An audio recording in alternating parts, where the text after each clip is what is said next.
हाँ, बकवास पर आपको खुशामदीद।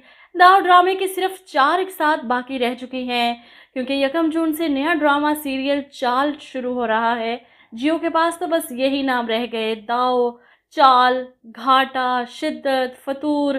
खैर, ड्रामा अपने एंड की तरफ तेज़ी से बढ़ रहा है। 7 का इख्तिताम तो सबके सामने है।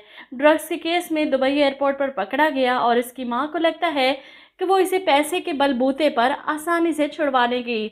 इसके मैनेजर ने तो हाथ खड़े कर दिए कि मैं आपकी कोई मदद नहीं कर सकता। जिसके बाद आबदा बेगम अपना सामान पैक करती है कि मैं खुद अपने बेटे को छुड़वा कर वहाँ से ले जाऊंगी। ऐसे में आप देखेंगे कि अलमास बेगम इसके पास आती हैं चेक की बात करने। मेरे साथ फ्रॉड किया तुमने, चेक पर जाली साइन किए तुमने। जिस पर आबदा कहती हैं चेक का मामला तो अब हुआ ख़त्म, मैं अपने बेटे को वहाँ से निकाल कर यूके ले जाऊंगी, तुम अपनी फिक्र करो। आलियान अब जेल में रहता है या जेल से बाहर, मुझे कोई फर्क नहीं पड़ता। आबदा की बेहिसी देखकर अलमास बेगम हैरान होकर कहती हैं, और मेरा तुम्हें कोई एहसास नहीं, मुझसे मेरी बेटी नफरत करने लगी है। जिस पर आबदा बेगम चिल्लाती हैं, तुम और तुम्हारी बेटी जाएं भाड़ में। अलमास बेगम आबदा को आईना दिखाने की कोशिश करती हैं, ये जो तुम्हारा बेटा पकड़ा गया है ना, जेल में है, ये सब कुछ उसके किए की सज़ा है, जो कुछ उसने निशा के साथ किया। जिस पर आबदा तड़प कर कहती हैं कि निशा की मौत का जितना जिम्मेदार साथ है, इतनी तुम भी हो। अल्लाह करे आली तुम्हें कभी माफ़ ना करे। वो तो अलमास बेगम को बद्दुआएं देकर वहाँ से निकल जाती हैं।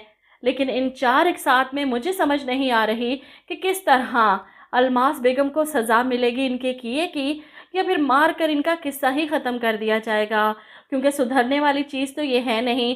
दूसरी तरफ सुंबुल जो पुलिस स्टेशन आई है अपने भाई के साथ इस सिलसिले में बात करने के, 7 को तो अरेस्ट कर लिया गया, वो मुजरिम था, आली तो बेगुनाह है, इसे रिहा कर दे। इस पर पुलिस वाला कहता है ऐसा नहीं हो सकता, ये केस तभी ख़त्म होगा जब केस करने वाले अपना केस वापस लेंगे।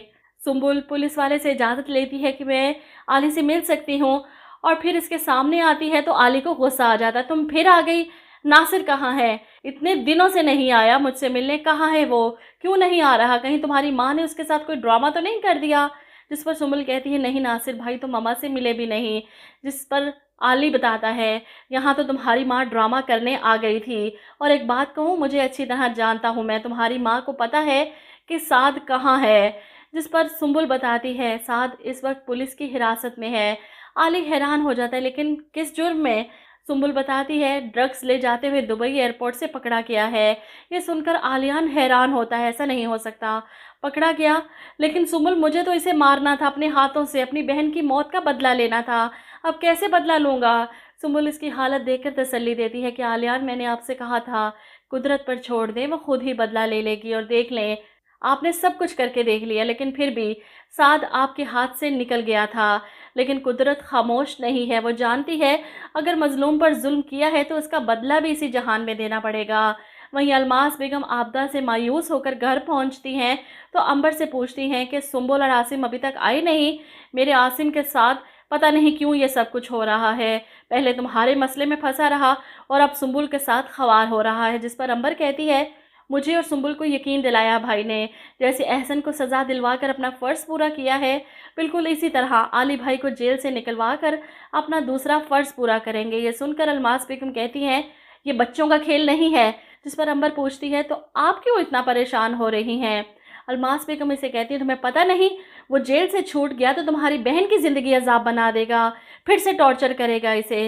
लेकिन वो ये नहीं जानती कि सुंबुल की ये कोशिशें आखिरकार आलियान का दिल इससे बदल ही देंगी। इसे यकीन हो जाएगा कि कुदरत पर कि वाकई इंसान बेबस है, कुछ भी कर ले बदला लेने के, लेकिन जब कुदरत इंतकाम लेने पर आए तो खुद ब खुद रास्ते बन जाते हैं।